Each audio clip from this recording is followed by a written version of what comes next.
Buenas noches, mis queridos oyentes, y sed bienvenidos de nuevo a otro episodio de la Cabaña Radiofónica número 51.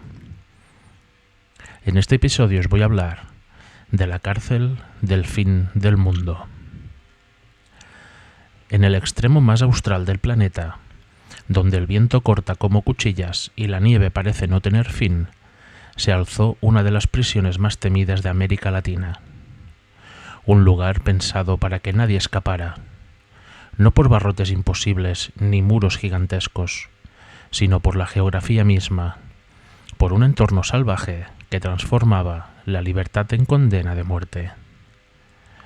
Hoy nos adentramos en la historia de la cárcel del fin del mundo, en Ushuaia, Tierra de Fuego, Argentina. Un presidio que fue hogar de asesinos, anarquistas, reincidentes y marginados, y que aún hoy conserva entre sus muros los ecos del sufrimiento humano. A comienzos del siglo XX, el gobierno argentino enfrentaba un desafío: consolidar su soberanía en las tierras inhóspitas de la Patagonia austral. Ushuaia era apenas un pequeño asentamiento rodeado de mar helado y montañas indomables. La idea fue clara: levantar allí una cárcel. Los presos serían la población estable y al mismo tiempo la fuerza de trabajo que ayudaría a construir la ciudad. En 1902 comenzaron las obras. El propio traslado de materiales fue una odisea. Maderas traídas en barcos, piedras de los alrededores y la fuerza bruta de los reos. 2 años más tarde, el presidio abrió sus puertas. La prisión era en sí misma un experimento social: aislar a los criminales en el fin del mundo, donde la geografía haría las veces de muralla. El edificio se organizaba en 5 pabellones que partían desde un corredor central, como los radios de una rueda. Este diseño, inspirado en las ideas del panóptico, permitía a los guardias vigilar fácilmente a los internos.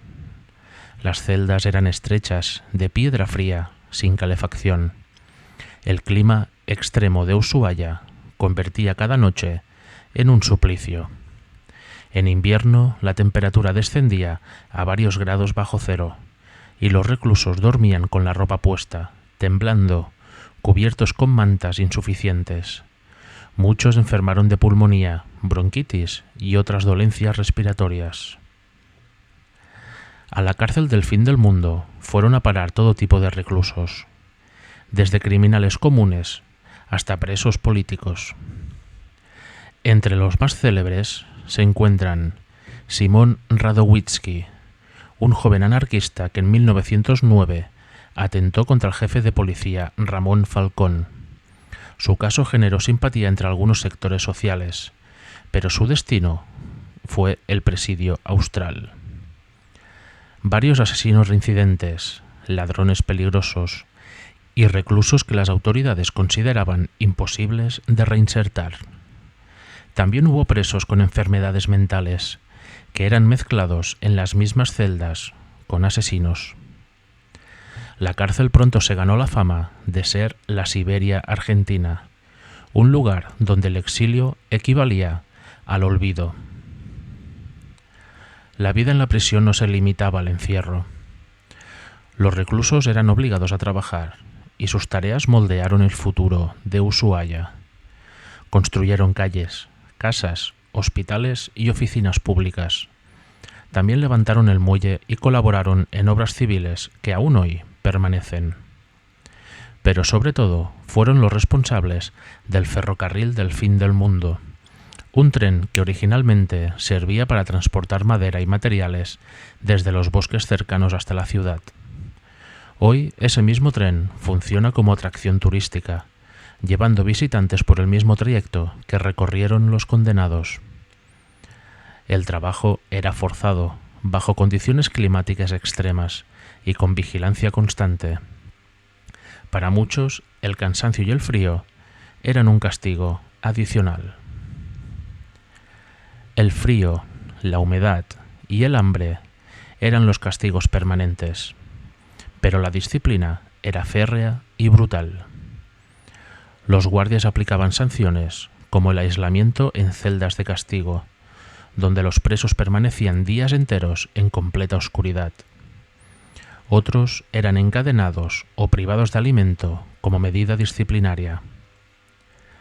Las enfermedades se propagaban con facilidad, y la falta de condiciones sanitarias convirtió a la prisión en un infierno helado. Muchos reos jamás sobrevivieron a su condena.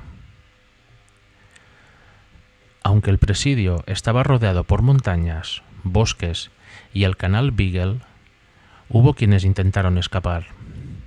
Algunos se adentraron en los bosques, pero el clima y la falta de provisiones los condenaron rápidamente. Otros intentaron huir en embarcaciones precarias, pereciendo en las aguas heladas. Las historias de fuga alimentaron la leyenda. Se decía que más allá de los muros, la naturaleza misma era la carcelera más despiadada. En 1947, tras décadas de funcionamiento, el gobierno decidió clausurar la cárcel. El mundo había cambiado y los métodos de castigo tan brutales ya no eran aceptados. El presidio fue considerado inhumano y sus internos fueron trasladados a otros centros penitenciarios. La clausura marcó el fin de una era, pero los muros quedaron en pie como un recordatorio del sufrimiento humano. Hoy, el edificio funciona como museo. Los pasillos congelados, las celdas deterioradas y los pabellones oscuros están abiertos a los visitantes. Quien recorre el lugar habla de sensaciones extrañas. Pasos que se escuchan en pasillos vacíos. Voces apagadas que parecen provenir de las celdas. Sombras fugaces en los corredores. Algunos guías turísticos cuentan que los visitantes se niegan a entrar solos en ciertos sectores, especialmente en los pabellones más antiguos, donde las paredes parecen absorber la luz.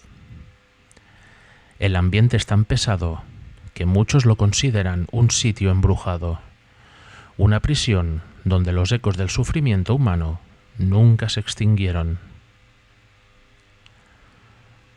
La cárcel del fin del mundo fue un lugar pensado para hacer desaparecer a los hombres en el confín de la tierra. Construida con la idea de que la naturaleza sería la carcelera definitiva, se convirtió en un infierno helado donde sobrevivir un día ya era una victoria. Hoy, convertida en museo, sigue recordándonos que la frontera entre historia y leyenda es muy delgada y que los gritos del pasado aún resuenan entre sus muros. Quizás, cuando las luces se apagan y el viento del sur golpea contra las ventanas, las sombras de aquellos condenados aún caminan por los pasillos, repitiendo una condena que jamás terminó. Y hasta aquí este episodio de La Cabaña Radiofónica número 51. Gracias por sintonizarnos y buenas noches.